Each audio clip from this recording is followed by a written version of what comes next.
Sometimes a hack is something that you use, turning into something else. Like a sports flip-top cap for easy drinking, turning into a perfect way of backflushing your water filter, instead of using a plunger. But hack can also be just good advice or best practice, making your life on the trail that much better.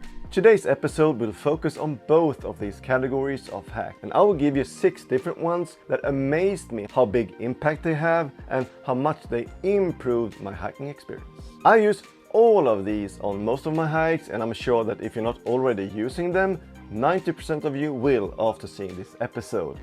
That's a promise. This is not an episode that you want to miss, so stay tuned. Hiking hacks are fun, and there's like a million of them. Most of them are DIY things for making your own stuff or turning something that you use to something else. And some are more common knowledge or best practice. Nevertheless, all of them are good advice. Well, maybe not all of them, but at least the ones that I will give you here today. So let's jump right into this episode to save us a little bit of time. Here is hack number 1. While hiking, having easy access to water makes you drink more. And it's a good thing because we don't want to be dehydrated over longer periods of time. That could lead to some really bad stuff and problems with your heart rate, blood pressure and body temperature.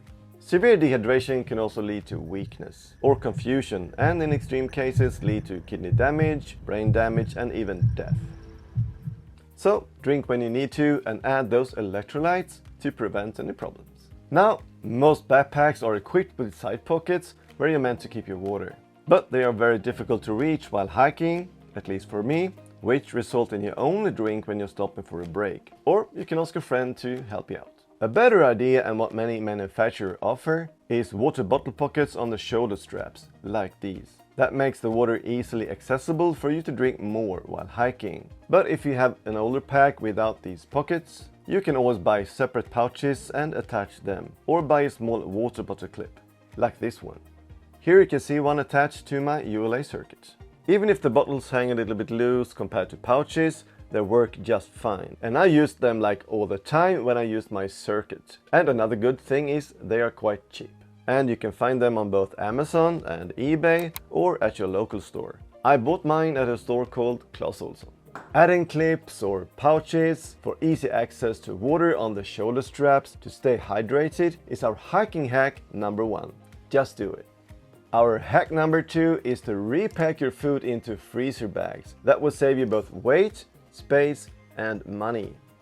If you bring freeze-dried food, that is. The bags that you get when you buy ready-to-eat freeze-dried meals tend to be bulky and very difficult to pack, so repacking them into freezer bags helps a lot. Just look at them in comparison. That will make it possible to have a full week of food into a food pod of 12 liters. If you don't, well then, max will be like 4 days maybe. Repacking your meals using freezer bags means that you either need to have the bag on the ground while pouring hot water into them and then put them into the pot for soaking and eating, or use a meal cozy like me. Both work just fine, but I prefer having a meal cozy to keep my food warmer for a longer period of time, and also it's much nicer having it in my hands while eating. And using freezer bags is also cheaper, because instead of buying pre-made meals that are expensive as you can buy noodles and powdered soup and mix your own combinations. Repack your food is our hack number 2. Number 3 is when it comes to the sleep system. I got a couple of hacks to share with you guys. Both of them are regarding the pillow, and both of them is for you to get a better night's sleep. First of all, I use my buff as a pillowcase. You will then get a multiple use out of your gear and also helps you get some more comfort and warmth. Because below 5 degrees an air pillow could be a little bit cold and difficult to heat up otherwise. You can also with the buff elevate your pillow by stuffing things into the buff underneath the pillow, and for a side sleeper like me this is especially nice. The buff will then keep things in place like gloves or a t-shirt. The other hack when it comes to the pillow is one for keeping the pillow in place while sleeping. And the way to do it is using your t-shirt or your hoodie. Just put it on top of your pad like that, and then insert the pillow into the t-shirt. Your shoulders will now rest on the t-shirt and the pillow will stay in place the whole night. For better comfort and warmth, and for adjusting the height of your pillow, use a buff And for the pillow to stay in place during the night, use a t-shirt. That is our hack number 3.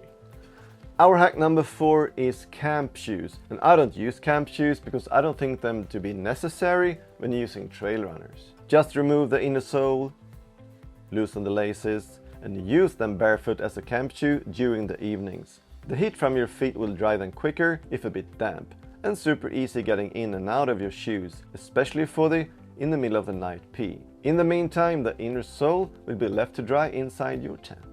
Using trail runners as camp shoes is our hack number 4. Our hack number 5 is Injinji socks. After trying out a bunch of different socks, I gotta say Injinji socks are the best for a couple of good reasons. Less friction between your toes and less blisters as a result. A more natural movement of your foot leads to less pain. You can use them in both trail runners and boots, you just need to pick the right type. They have both longer ones like the Trail Crew and shorter ones like the Mini Crew, and ones with and without wool, to fit anyone. I believe the best choice when using trail runners is the Mini Crew runner sock. And if you have problems with bunions, also called hallux valgus like me, and need to use toe spreader like these, the better combination then would be Injinji liner toe sock and runner sock on top of that, and Injinji sells them as a package called liner plus runner Mini Crew. And the toe spreaders, they stay in place perfectly. For boots you can use the exact same combination, but in Trail Crew length instead of the Mini Crew. Use toe socks for less problem with your feet and toes during your hikes, and also perfect for them with bunion problems is our hack number 5. Before moving on to our final hack, I want to make a suggestion to you guys to keep yourself organized and to keep your weight down to a minimum, and the way to go is using an organizer tool, like Lighterpack Online, or apps like Don't Forget the Spoon.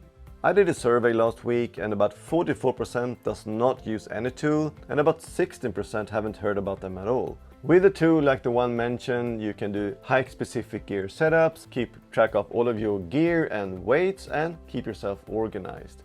It is a little bit effort to start with to get all of your gear in there, but when they are there, it takes like no time. Our final hack number 6 is something I know a lot of people use, but I still consider it to be a hack in my book. You can clean your tent with it, sponge out water and wipe away condensation in the morning before packing up your tent. The one I'm talking about is the Wetex sponge cloth or kitchen cloth. I don't know if Wetex is well known around the world or not, but they are made in Sweden and are supposed to be available in over 50 countries. And it's basically a small kitchen cloth and are famous for holding up a lot of water for its weight, and can hold up as much as 15 times its own weight. And when dry, it weighs like nothing, so a perfect thing to bring, and when used, they dry pretty quick. Bringing a Wetex towel or similar for wiping up water or removing condensation from your tent before packing it up is our hack number 6 and our final hack for today. Now I hope you have enjoyed today's episode about the 6 hiking hacks and that I delivered what was promised in the thumbnail. If not, or if you have anything to add, just leave a comment and I'll come back to you as soon as I can. But for now, this is it, and if you liked today's episode, take a look at these 2 recommendations on my other videos. Also do hit like, subscribe and turn on the notifications so you don't miss out on any future content. I hope to see you again next week, but for now, take care, safe hiking and bye bye.